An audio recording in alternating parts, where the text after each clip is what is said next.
To hear that the glowing compliments he was getting just then from Kevin Lisby. We've got Theo Archibald live from the Abbey. Theo, first of all, massive congratulations on the 3 points. A fantastic performance from yourself as well. Must be great to get the full points.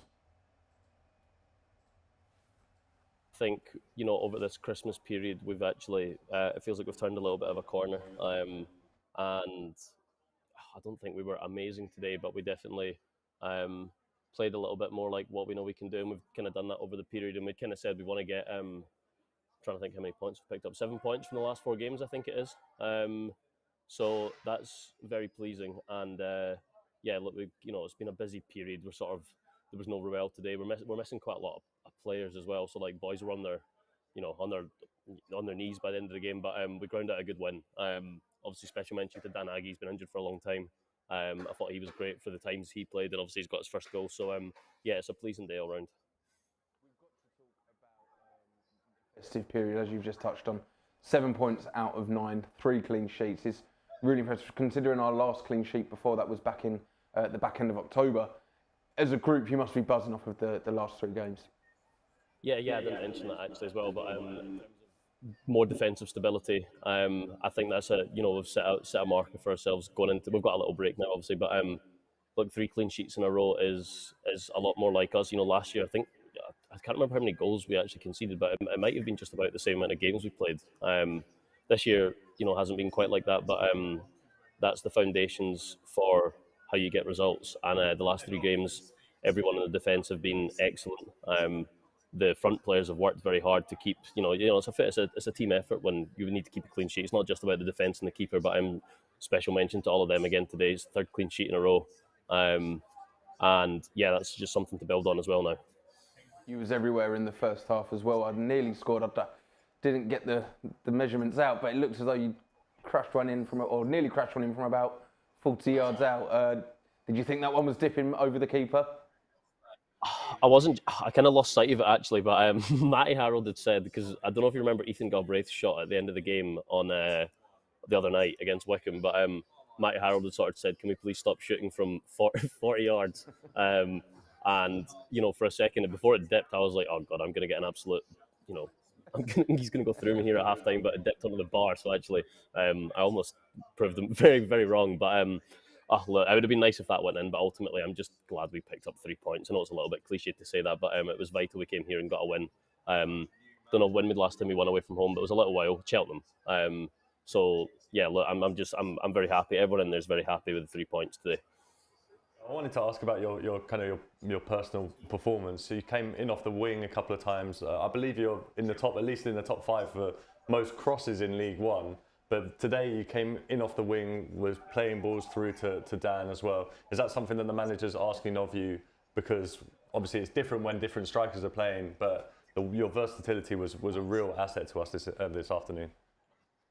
Yeah, I mean, obviously there was a position change. I mean, I've played quite a lot of the season at wing back, where naturally I'm the one who needs to keep the width.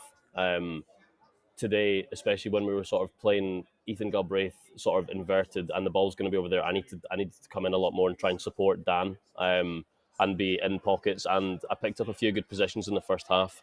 And that's maybe something that I need to do a little bit more to sort of vary the game up, because I think most fullbacks know I quite like to stay wide and I'll get at them 1v1, but picking up little pockets will then actually eventually allow me to maybe go down the line more often as well. So I thought the few times I got the ball in those positions in the first half, I made good use of it. And, that's something to definitely continue working on and improving on, because it does help the team out.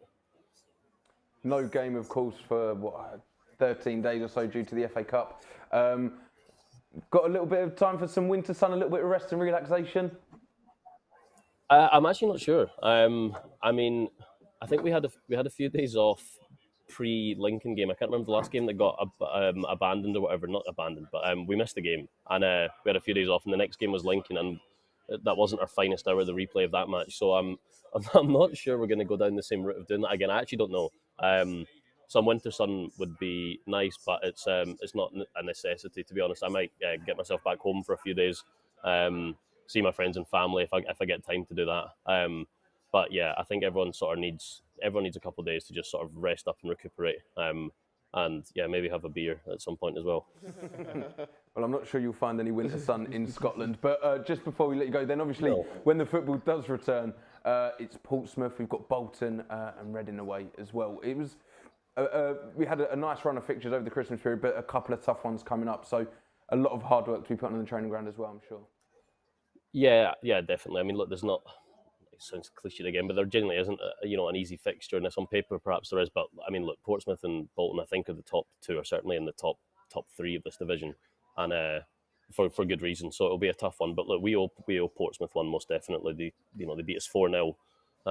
Whether it was a 4-0 game or not, I'm not sure. But the scoreline says 4-0. So that'll be in the back of our minds going into that game, and we definitely need to put on a performance and show them that they can't come and turn us over again like that. That wasn't really acceptable. So that's a bit of extra motivation. Then as Bolton as well. And to be honest, for 70 minutes against Bolton, we went toe to toe with them, and they're a good team. So there's nothing to be feared of, but we also need to respect everyone as well. And a couple of days downtime, and then it's sort of heads on for the. I sort of see this as a kind of like a half-season break now in essence, and we can push on and hopefully excel in the second half of the season.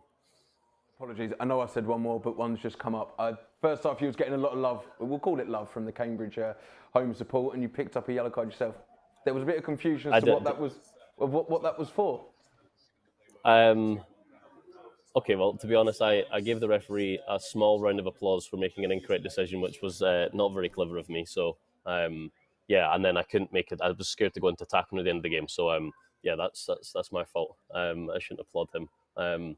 But I told them inside I was actually applauding Omar's switch of play, just to try and not get a fine or something like that. But that was on me.